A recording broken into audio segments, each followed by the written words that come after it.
Chris, yeah, good to see you. Just a quick note on Dario, really.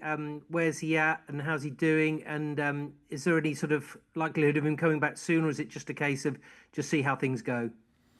Yeah, we're still in touch. We speak every other day, as you know, of course, with a level of support, but also to chat about football as well. He's still very much a huge presence in terms of what's going on day to day, which is great to have that support. But of course, the support back to him is really important at the moment.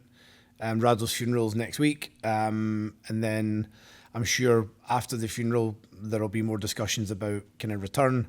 But I think at the moment it's just obviously just showing as much care and support as we can, and being there for him and his family through this really tough time. Absolutely. The transfer window has shut. Obviously, Olivia Johnson went out on loan. If you could just let us know a little bit about the thinking behind that, and also maybe what you made of some of the big spending by some of the clubs in the WSL. Yeah, I think like of course the January transfer window it can be really fruitful. It can also be a trap as well. You know, I think teams sometimes often feel pressure to move and do business, but sometimes it's also important to make sure that it's about getting the right people in at the right time. And I think the club are very good when it comes to making those decisions and have a lot of trust in the recruitment team at the club. And then, yeah, of course, sometimes when players come in, there's an opportunity for them to go out and get minutes to continue to develop. Sometimes they'll go back out also to help them with their points and stuff in terms of eligibility to play here as well. So there's different reasons for it. But yeah, the recruitment team working tirelessly 24/7 here all year round. It's not just through a window. And yeah, we have a lot of trust that they get those decisions right. And you're happy with your squad second half of the season in terms of what you've got available? I mean, it's obviously been difficult with Michelle initially, and then, I mean, you've had Fran out. Is she on her way back? Yeah, I think Fran, she's going to miss this weekend and is likely going to miss the Arsenal game as well. Hopefully, have her back for the FA Cup game. That's certainly a target we're working towards. So, and yeah, of course, you obviously we lost Michelle early in the season. We also have the Asia Cup and the AFCON coming as well. So we'll have a few more go out in kind of February, March as well. So yeah, we will maybe be slightly lighter than we'd like, but we also have a lot of quality and depth through other parts of the squad that we'll need to utilise. And of course, you're going into this game in a positive mood. I know the result wasn't what you wanted against London Lionesses, but the performance was up there, a bit like the Everton game. Yeah, I mean the Everton game we did well for the first half and we defended well second half.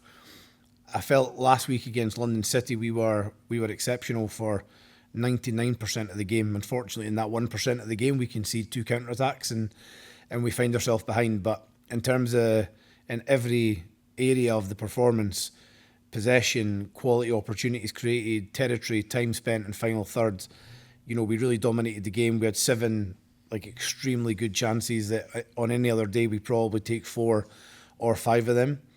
And yeah, it's really important to be building that performance and we start turning those chances into goals and put teams away quicker so that we can get the 3 points, because certainly we deserved it at the weekend, but as we know in football you don't always get what you deserve. Yeah. So is it those finishing touches? Has that been the focus this week in terms of trying to convert those chances?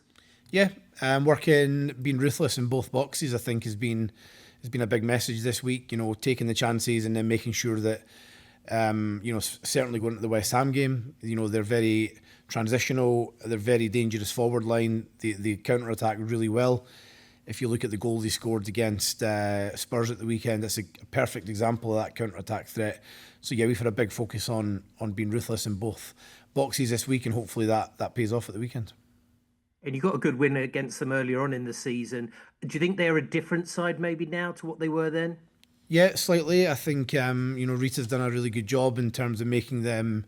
They're very compact centrally. They're very organised in the back line, and what they do is they leave numbers high when they defend. So there's always that threat of a transition of a counter attack, and they have excellent quality in the front line. Players that can run, can dribble, can finish. So yeah, we know it's going to be a tough test, but one we're looking forward to. Just finally from me, proposals from the FA about the FA Cup being seeded. Just wondered if you had any general thoughts on that and how you individually, but also as a club feel about it?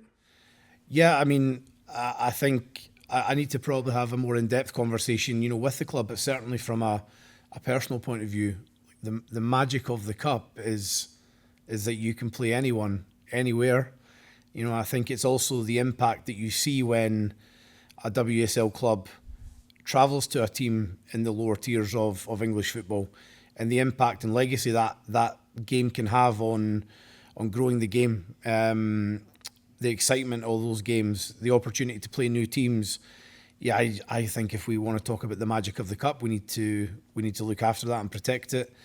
I've not heard so much the arguments of why, but for me, yeah, I think the unique thing is when everyone's in the pot, you can play anyone, and that's also why the draw's exciting, because you might end up playing another team in the WSL, you might end up playing a lower league team, you might travel somewhere new. You might engage with a different set of fans and help grow the game and inspire the next group of young players at that club as well. So for me, you need to protect the magic of the cup, and yeah, it's not for me personally.